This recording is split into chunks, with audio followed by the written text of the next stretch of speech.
எட்டி கொஞ்சம் தள்ளி நில்லு மானே, இல்ல எக்கச்சக்கமாகி போகும் தானே. பரவாயில்ல, உள்ளதெல்லாம் சொல்லி புட்டேன் நானே, அட ஊடல் என்ன கூடல் என்ன மானே. சொக்குபடி வச்சிருக்கேன் மாமா, என்ன சொக்க வச்சு எட்டி நிக்கலாமா? ஐயோ சொக்கத்துக்கு வேலை இல்ல மாமா, நான் வேண்டியதை கேட்டுப்புட்டேன். ஆமா, ஐய எட்டி கொஞ்சம் தள்ளி நில்லு மானே. தனியாக நான் படுத்தா தொந்தரவு பண்ணுதையாவோ எனக்கு. என்ன நீங்க ஆதரிச்சா விட்டு விட்டு ஓடுமையா ஏன் தவிப்பு?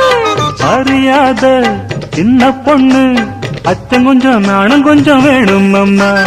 புரியாத மோகத்துல புத்தி தடுமாறி விடக்கூடும் அம்மா.